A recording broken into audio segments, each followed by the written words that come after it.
Video में हमें Microsoft Excel का chapter number 1 add sub division और मल्टीप्लाई चैप्टर को कंटेन करना है। स्टूडेंट्स, तो सबसे पहले हम सीखेंगे माइक्रोसॉफ्ट एक्सेल को किस तरह से ओपन किया जाता है और उसके एक्सटेंशन नेम के बारे में। तो चलिए शुरू करते हैं। ये जो नोट्स देख रहे हो ये नोट्स आपको लिंक मिल जाएगा डिस्क्रिप्शन में, वहाँ से आप इसे डाउनलोड कर लीजिएगा। तो चलिए शुरू करते हैं। तो चैप्टर 1 है हमारा माइक्रोसॉफ्ट एक्सेल का। तो अगर आपसे कोई पूछे व्हाट इज़ एक्सेल, तो आप क्या बताएंगे? आप बताएंगे Excel is a semi accounting package software. Semi accounting का मतलब आधा अकाउंटिंग का काम आप एक्सेल के अंदर कर सकते हो। ठीक है, जैसे कि बिल वगैरह बनाना, इनवॉइस बनाना, सेल परचेज के रिकॉर्ड्स रखना, ये सारे काम आप माइक्रोसॉफ्ट एक्सेल के अंदर कर सकते हो। इसीलिए हम एक्सेल को सेमी अकाउंटिंग पैकेज सॉफ्टवेयर कहते हैं। अब बात करते हैं एक्सटेंशन की। जिन बच्चों को नहीं पता है एक्सटेंशन नेम क्या होता है, तो मैं उन्हें वापस से बता दूं कि एक्सटेंशन नेम किसी भी फाइल की आइडेंटिटी को कहा जाता है। जैसे कि .mp3 म्यूज़िक की एक पहचान है, .mp4 वीडियो की पहचान है। उसी तरह से एक्सेल के 2007 वर्जन की जो एक्सटेंशन है पहचान, वो क्या है? .xls। ओके, अगर आपसे कोई पूछे माइक्रोसॉफ्ट एक्सेल 2007 वर्जन का एक्सटेंशन नेम क्या होता है, तो आप बताएंगे .xls। अब देखिए यहाँ पे 2010 वर्जन का एक्सटेंशन नेम क्या होता है?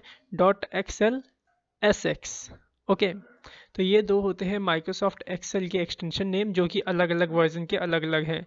2007 से पहले के जितने भी वर्जन आए थे माइक्रोसॉफ्ट एक्सेल के, उसका था .xls, और 2010 से लेके और आगे जितने वर्जन आए हैं माइक्रोसॉफ्ट एक्सेल के, उनका है .xlsx। ओके, तो आई थिंक समझ में आ गया होगा आपको कि माइक्रोसॉफ्ट एक्सेल के एक्सटेंशन नेम क्या होता है। अब बात करते हैं ओपन करने की। इसको हम ज़रा आगे पढ़ेंगे। ठीक है, इसको हम आगे पढ़ेंगे, पहले जानते हैं किस तरह से ओपन किया जाता है। तो 3 मेथड्स होते हैं माइक्रोसॉफ्ट एक्सेल को ओपन करने के। पहला क्या होता है, आपको कहाँ जाना होगा? स्टार्ट में जाना होगा, माइक्रोसॉफ्ट ऑफिस में जाना होगा, फिर माइक्रोसॉफ्ट एक्सेल 2010। ये जो मैंने यहाँ लिखा है, ये विंडोज़ 10 के ओपन करने का मेथड है। और जिसके पास विंडोज़ 7 है वो कैसे ओपन करेंगे? सबसे पहले उनको जाना होगा स्टार्ट के अंदर, और उनको जाना होगा माइक्रोसॉफ्ट ओके ऑल प्रोग्राम्स के अंदर उनको जाना पड़ेगा। स्टार्ट के बाद ऑल प्रोग्राम का ऑप्शन आएगा विंडोज़ 7 के अंदर। देन उसके बाद उनको माइक्रोसॉफ्ट ऑफिस और फिर माइक्रोसॉफ्ट एक्सेल में जाना होगा। तो मेरे पास विंडोज़ 10 है, तो मैं स्टार्ट में जाता हूँ, फिर ऑफिस में जाऊँगा, फिर एक्सेल में जाऊँगा। तो देखिए किस तरह से जाएंगे। ये स्टार्ट बटन मैंने क्लिक किया। यहाँ देखिए आपको ढूंढना है माइक्रोसॉफ्ट ऑफिस। ये देखिए रहा माइक्रोसॉफ्ट ऑफिस। इसके अंदर मेरे को मिल जाएगा ये रहा माइक्रोसॉफ्ट एक्सेल 2010। आप इस पर क्लिक कर दीजिएगा, आपका माइक्रोसॉफ्ट एक्सेल ओपन हो जाएगा। ये देखिए हो गया ओपन। अब क्या करते हैं, सेकंड मेथड को देखते हैं। ये सेकंड मेथड सब सारे सिस्टम्स के लिए सेम है। आपको करना क्या है, Start+R प्रेस करके रन डायलॉग बॉक्स को ओपन करना है। फिर उसके अंदर आपको टाइप करना है एक्सेल। जैसे कि देखिए मैंने अपने कीबोर्ड के स्टार्ट बटन को दबाया। अगर आपको नहीं पता है स्टार्ट बटन, तो जिस बटन के ऊपर विंडोज़ बनी हो, स्टार्ट का सिंबल बना हो, कंट्रोल के बगल में ही होता है। लेफ्ट हैंड साइड पे आप देखिए, कंट्रोल के ठीक राइट हैंड साइड पे आपको मिल जाएगा। तो स्टार्ट का बटन दबाए रखना है और आर को प्रेस करना है। तो ये देखिए इस तरीके से रन डायलॉग बॉक्स आपका ओपन हो जाएगा। इसमें आपको एक्सेल टाइप करना है, EXCEL, कुछ इस तरह से, और ओके कर दीजिए, तो भी आपका एक्सेल ओपन हो जाएगा। और थर्ड है क्या, सर्च कर सकते हो आप एक्सेल को। कैसे सर्च करोगे? देखिए यहाँ सर्च में जाऊँगा मैं यहाँ पे, और यहाँ पे एक्सेल टाइप कर दूँगा, तो यहाँ पे मेरे को एक्सेल मिल जाएगा, माइक्रोसॉफ्ट एक्सेल, जिसे क्लिक करके मैं इसे ओपन कर पाऊँगा। अब देखिए ये है हमारा माइक्रोसॉफ्ट एक्सेल। ठीक है, अभी हमने जाना कि एक्सेल का एक एक्सटेंशन नेम होता है, लेकिन आपको पता है एक्सेल के अंदर कुछ वर्कशीट्स होती हैं। जैसे कि ये देखिए मैं यहाँ से मिनिमाइज़ करूँगा, देखिए वर्कशीट मिनिमाइज़ और क्लोज़ करने का ऑप्शन ये है, और एक्सेल को क्लोज़ करने का ऑप्शन ये है। देखिए ये वर्कशीट में इसे छोटा करता हूँ, तो देखिए ये क्या है, मेरी वर्कशीट है। तो देखिए एक्सेल का एक्सटेंशन नेम अलग होता है और वर्कशीट का एक्सटेंशन नेम अलग होता है। तो वर्कशीट का क्या होता है, वर्कशीट का एक्सटेंशन नेम 2007 वर्जन का होता है .xlw, और 2010 वर्जन का होता है .xlwx। ये देखिए मैं यहाँ दिखाता हूँ, extension name of Microsoft Excel worksheet 2007 version जो हो उसका .xlw, और extension name of Microsoft Excel worksheet 2010 version का .xlwx। अब आपको समझ में आ गया होगा वर्कशीट क्या होती है और एक्सेल क्या होता है। ठीक है, ये देखिए, ये रही हमारी वर्कशीट और ये रहा हमारा एक्सेल। ओके, तो मैं इसे पहले जैसा कर देता हूँ, फिट कर देता हूँ पूरा इसके अंदर। अब देखिए ये हमारा एक्सेल, इसके अंदर इनको बोला जाता है रो, ROWS रोज, और ये ABCD वाले जो है इनको बोलते हैं कॉलम। ठीक है, ये रो हो गए आपके और ये क्या हो गए, कॉलम्स। अब हम जानते हैं इसके अंदर टोटल रो कितने होते हैं, how many row in Microsoft Excel. देखिए कितने आए, नहीं समझ में आ रहा है, तो जाते जा रहा है, बढ़ते जा रहा है। तो इसके अंदर मैं बताता हूँ आपको कितने रोज होते हैं। इसके अंदर रोज 10,48,576 रोज होते हैं। कैसे देखेंगे हम उसे, आप कंट्रोल का बटन दबा के रखिएगा और डाउन एरो को प्रेस करिएगा अपने कीबोर्ड से, तो सबसे नीचे आप पहुंच जाएंगे। ये देखिए आ गया, ये देखिए आपको मैं जूम करके दिखाता हूँ थोड़ा। ये देखिए 10,48,576 क्या है आपके पास, रो है, ROW रो। ठीक है, अब कॉलम की बात करते हैं, कॉलम कितने हैं। तो कॉलम तो मैं आपको ऐसे ही बता दूं क्योंकि यहाँ पे नंबरिंग नहीं लिखी हुई है। तो आपके कॉलम होते हैं 16,384 कॉलम्स होते हैं। ठीक है, अगर आपको लास्ट कॉलम का नेम जानना है, जैसे फर्स्ट कॉलम का नेम क्या है, ABCD, लास्ट कॉलम का नाम क्या होता है, देखने के लिए आपको कंट्रोल का बटन दबाए रखना है और राइट एरो को प्रेस करना है। तो देखिए लास्ट कॉलम पे आप पहुंच जाओगे जिसका नाम क्या है, XFD। ओके, आपको लास्ट कॉलम का नाम पता चल गया, लास्ट टोटल कॉलम कितने होते हैं वो पता चल गया, और टोटल रोज कितनी होती है वो भी आपको पता चल गया। ये सारी चीज़ इसमें लिखी हुई है। The total number of rows in Microsoft Excel 10,48,576। Total number of column कितने हैं, 16,384। और कॉलम का नेम क्या है, लास्ट कॉलम नेम XFD। और लास्ट सेल एड्रेस नेम को अभी हम जानते हैं, इसका क्या मतलब होता है। देखिए देखिए, अब जो ये सेल देख रहे हैं आप, इन सभी सेल का जो एड्रेस होता है वो अलग अलग होता है। जैसे कि इसका एक एड्रेस होगा, इसका एक एड्रेस होगा। ओके, जैसे आपके घर का एड्रेस होता है ना अलग अलग, वैसे इन एक एक सेल्स का एड्रेस अलग अलग होता है और इनको सेल्स बोला जाता है। वन वन सेल्स जो बॉक्स है ना, इसको हम सेल्स बोलते हैं। कैसे पता करेंगे कि इस सेल का एड्रेस क्या है, तो ध्यान से देखिए, इस सेल का एड्रेस मेरे को जैसे पता करना है तो क्या, कहाँ जाऊँगा देखने के लिए, कैसे देखूंगा। ये देखिए ये किस कॉलम में है, ई कॉलम में, और रो क्या है इसकी, 4 नंबर रो। तो इस कॉलम का नाम, इस सेल का नाम हो जाएगा E4। इस पे क्लिक करता हूँ तो इस, ये देखिए कौन से कॉलम में, सी कॉलम में और 6th रो में, तो इसका नाम हो जाएगा C6। और यहाँ पे भी देखो आपको दिखेगा इसका नाम। ठीक है, तो बाकी यहाँ देखिए, यहाँ क्लिक करता हूँ, बताइए ये किसका है, F7, ये C10। आई थिंक आपको समझ में आ गया होगा हर एक सेल का एड्रेस कैसे देखा जाता है। तो अगर मैं आपसे पूछूं इस शीट के पूरे लास्ट सेल का एड्रेस क्या है, तो मैं कंट्रोल सेल से नीचे जाता हूं, सबसे नीचे, और लेफ्ट साइड में जाता हूं, यहाँ पे राइट साइड में। तो इस सेल का एड्रेस कौन बताएगा मेरे को क्या होता है, इस लास्ट सेल एड्रेस क्या है हमारा, XFD 10,48,576। तो वही चीज़ है मैंने यहाँ पे लिखी हुई है, the last cell address name is XFD 10,48,576। Okay, अब चलिए एक चीज़ और, 3 sheets are given by default in MS Excel 2010। हमें 3 शीट दी जाती है बाय डिफ़ॉल्ट, 3 शीट्स। ये देखिए, शीट नंबर 1, शीट नंबर 2 और शीट नंबर 3।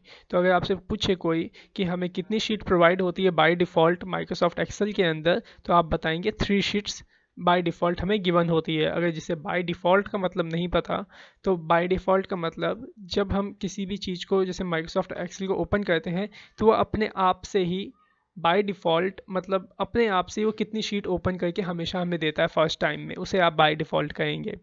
ठीक है, तो हमें बाय डिफ़ॉल्ट 3 शीट्स मिलती है। अब चलिए इसमें सीखते हैं एडिशन करना, सब्ट्रैक्शन करना, मल्टीप्लिकेशन और डिवीज़न, ये सारी चीज़ें हमें सीखनी है।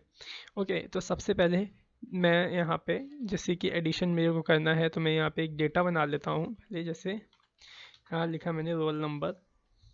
ओके, यहाँ लिखता हूँ नेम, यहाँ पे लिखता हूँ हिंदी,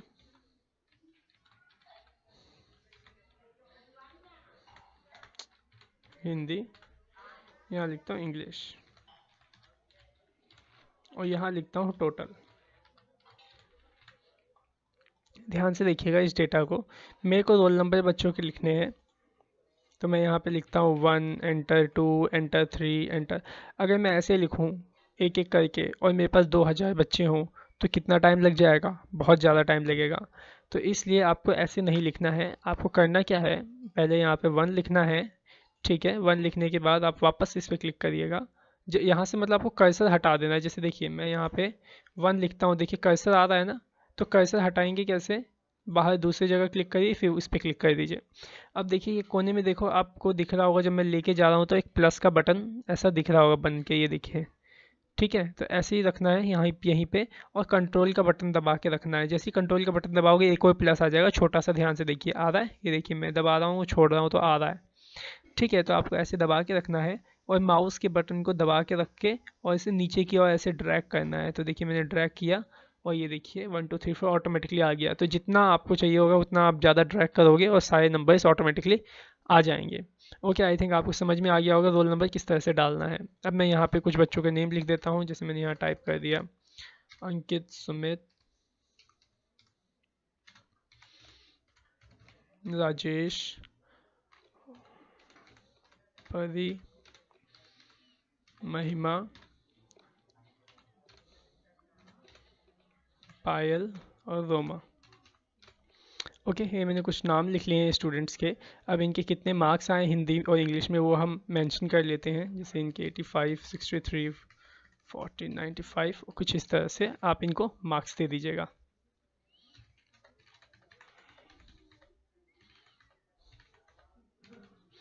ओके, तो मैंने ये कुछ मार्क्स दे दिए यहाँ पे। अब क्या करना है, मेरे को इन दोनों का ऐसे टोटल निकालना है सब बच्चों का।